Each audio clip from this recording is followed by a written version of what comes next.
दोस्तों, क्या आप दुर्योधन की पत्नी भानुमति के बारे में जानते हैं? हो सकता है कि आपने इसका नाम सुना होगा, लेकिन क्या आप ये बात जानते हैं कि उस समय धरती की सबसे सुंदर कन्या भानुमति की शादी दुर्योधन से कैसे हुई?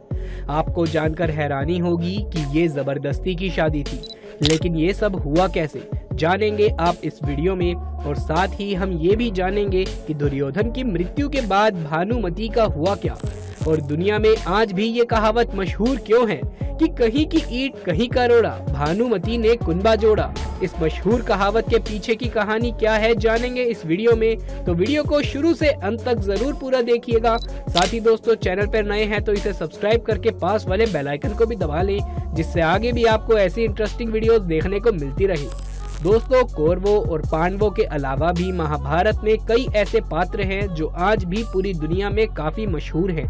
लेकिन इन मशहूर नामों के बीच में महाभारत युद्ध के खलनायक माने जाने वाले दुर्योधन की पत्नी भानुमति कहीं खो सी गई। दुनिया के ज्यादातर लोगों को भानुमति के बारे में खबर ही नहीं है, और कुछ लोग यदि जानते भी हैं तो केवल उनका नाम मात्र ही जानते हैं। लेकिन आज इस वीडियो के बाद में आप भानुमति को अच्छे से जान जाओगे। भानुमति कंबोज के राजा चंद्रवर्मा की पुत्री थी। उस समय पूरे धरती लोक में द्रौपदी की सुंदरता की चर्चा हुआ करती थी। सुंदरता के मामले में सबसे पहला नाम तो द्रौपदी का ही आता था, लेकिन सुंदरता के मामले में द्रौपदी के बाद अगर कोई दूसरा नाम आता तो वो था भानुमति का। कंबोज की राजकुमारी भानुमति सिर्फ अपनी सुंदरता ही नहीं, बल्कि अपनी सुशीलता, ज्ञान, बुद्धि और अपनी ताकत के लिए भी जानी जाती थी। जब भानुमति बड़ी हुई तब बड़े बड़े महारथी उससे विवाह करके भानुमति को अपनी पत्नी बनाने का सपना देखने लगे। भानुमति के विवाह के लिए राजा चंद्रवर्मा ने एक स्वयंवर का आयोजन किया। उसमें दुनिया भर के राजा, राजकुमार और शूरवीरों ने हिस्सा लिया। अपनी सुंदरता से हर किसी का दिल जीत लेने वाली भानुमति का दिल मन ही मन अर्जुन को चाहता था। भानुमति को उम्मीद थी कि अर्जुन भी स्वयंवर में आएंगे और वो उन्हें अपना पति चुन लेगी, लेकिन अर्जुन किसी कारणवश इस स्वयंवर में नहीं आ पाए। भानुमति वरमाला लेकर स्वयंवर के लिए आए एक से एक बढ़कर पुरुषों के सामने से गुजरने लगी, लेकिन उनकी नजरें जिन्हें ढूंढ रही थी वो वहाँ थे ही नहीं। इस स्वयंवर में दुर्योधन भी आया हुआ था और उसने भानुमति को हर कीमत पर अपनी रानी बनाने का फैसला कर लिया था। जब भानुमति दुर्योधन को नजरअंदाज करके आगे बढ़ गई तो दुर्योधन को खुद की ये उपेक्षा बर्दाश्त नहीं हुई और उसने जबरदस्ती बलपूर्वक भानुमति के हाथों में जो वरमाला थी वो अपनी गर्दन में डलवा ली। दुर्योधन की इस हरकत से स्वयंवर में आए हुए दूसरे राजाओं और दरबारियों ने दुर्योधन का विरोध करना शुरू कर दिया, जिसके बाद दुर्योधन ने इनमें से हरेक को चुनौती दे डाली कि अगर किसी ने भी युद्ध में उनके मित्र कर्ण को पराजित कर दिया तब वो भानुमति को छोड़ देंगे, लेकिन अगर ऐसा नहीं हुआ तो फिर भानुमति से विवाह रचाकर उसे हस्तिनापुर ले जाएंगे। कर्ण दुर्योधन के बेहद खास मित्र थे, इसीलिए अपनी मित्रता के खातिर वो इस काम में भी दुर्योधन का साथ दे रहे थे। भानुमति से विवाह की इच्छा रखने वाले योद्धाओं ने एक एक करके कर्ण को चुनौती देना शुरू किया और कर्ण सभी को धूल चटाते रहे। अंत में जरासंध ने कर्ण को चुनौती दी। कर्ण और जरासंध में काफी लंबा युद्ध चला, लेकिन अंत में कर्ण ने जरासंध को भी परास्त कर दिया। कर्ण से मिली ये हार जरासंध के लिए जीवन की पहली हार थी।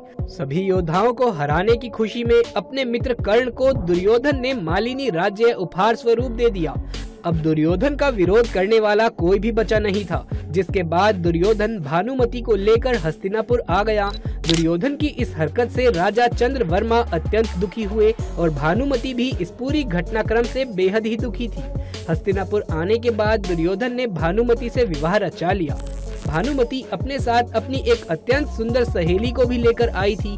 भानुमति की सहेली उनकी बेहद खास थी और वो उसे कभी भी खुद से दूर नहीं करना चाहती थी। भानुमति थोड़े दिन तो दुर्योधन से नाराज रही, लेकिन अंत में उन्होंने दुर्योधन को अपना पति स्वीकार कर लिया। भानुमति सुंदर और बुद्धिमान होने के साथ साथ अपने पति दुर्योधन की तरह बलशाली भी थी। भानुमति कुश्ती की माहिर खिलाड़ी थी। सती पर्व के अनुसार भानुमति खेल खेल में ही अपने पति दुर्योधन के साथ कुश्ती खेला करती थी और कई बार भानुमति अपने पति दुर्योधन को कुश्ती के खेल में हरा भी देती थी। कुछ समय बाद भानुमति ने जुड़वा बच्चों को जन्म दिया, जिसमें से एक पुत्र और एक पुत्री थी। पुत्र का नाम लक्ष्मण और पुत्री का नाम लक्ष्मणा रखा गया।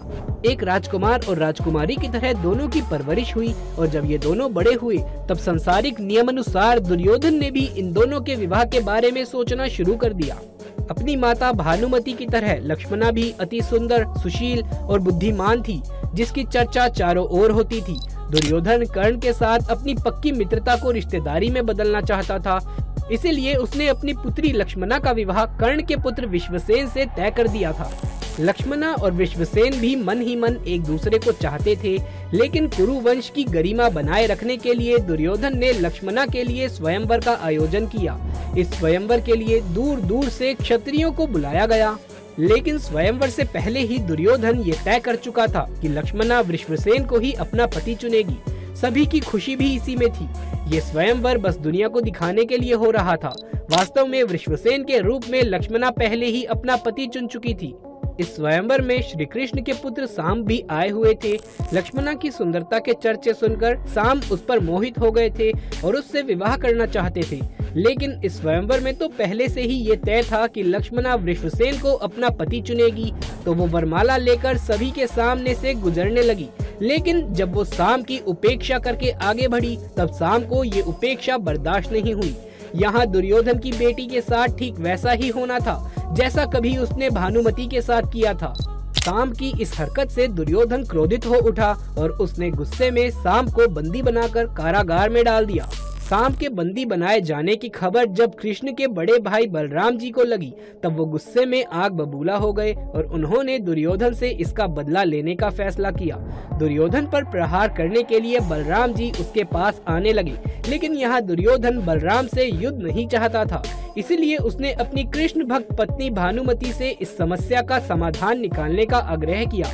बुद्धिमान भानुमति ने मामला अपने हाथों में लेते हुए बलराम जी के साथ बातचीत से मामला सुलझाने की कोशिश करी और फिर इस समस्या का समाधान निकालते हुए भानुमति ने साम और लक्ष्मणा का विवाह पूरे रीति रिवाज के साथ करवा दिया। जब दुर्योधन का बेटा लक्ष्मण विवाह के लायक हो गया, तब बलराम ने अपनी बेटी वत्सला का विवाह लक्ष्मण के साथ कराने की इच्छा प्रकट करी। दुर्योधन इस विवाह के लिए तैयार हो गया और अपने पिता के कहने पर लक्ष्मण ने भी वत्सला को अपनी पत्नी के रूप में स्वीकार करने के लिए हाँ भर दी। लेकिन वत्सला अभिमन्यु से प्रेम करती थी और वो दोनों विवाह करना चाहते थे। तब अभिमन्यु ने वत्सला को पाने के लिए घटोत्कच से सहायता मांगी। अभिमन्यु की सहायता करते हुए घटोत्कच ने दुल्हन का रूप धारण कर लक्ष्मण को इतना डराया कि लक्ष्मण ने कभी विवाह ना करने की कसम खा ली और इसके बाद अभिमन्यु का विवाह वत्सला के साथ हो गया। जब दुर्योधन को इस बात की खबर लगी, तब पांडवों के खिलाफ उसका क्रोध बढ़ गया। जब कौरव और पांडवों के बीच में महाभारत का युद्ध आरंभ हुआ, तब इस युद्ध में दुर्योधन का पुत्र लक्ष्मण अभिमन्यु के हाथों मारा गया। भानुमति को अपने बेटे की मृत्यु का गहरा सदमा लगा। बेटे की मौत के बाद भानुमति का पति दुर्योधन भी भीम के हाथों मारा गया था। इस तरीके से महाभारत के इस युद्ध में भानुमति ने अपना पति और पुत्र दोनों ही खो दिए।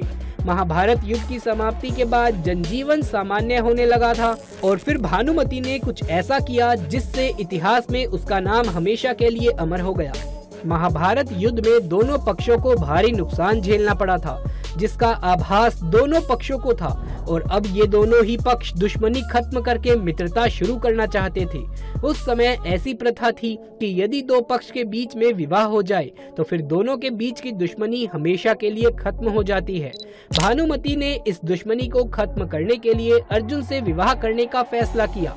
अर्जुन भी इस विवाह के लिए तैयार हो गए। अर्जुन और भानुमति विवाह के बंधन में बंध गए और इस विवाह के साथ ही कौरवों और पांडवों के बीच की दुश्मनी खत्म हो गई और भानुमति ने अपने फैसले से दोनों कुंबे को जोड़कर एक कर दिया। यहीं से ये कहावत बनी, कहीं की ईंट कहीं का रोड़ा, भानुमति ने कुनबा जोड़ा। दोस्तों, आपको आज की ये वीडियो कैसी लगी नीचे कमेंट करके जरूर से बताएं। कमेंट बॉक्स में जय श्री कृष्ण लिखना बिल्कुल भी ना भूलें। यदि वीडियो पसंद आया हो तो लाइक करके दोस्तों और रिश्तेदारों में ज्यादा से ज्यादा शेयर कर दें।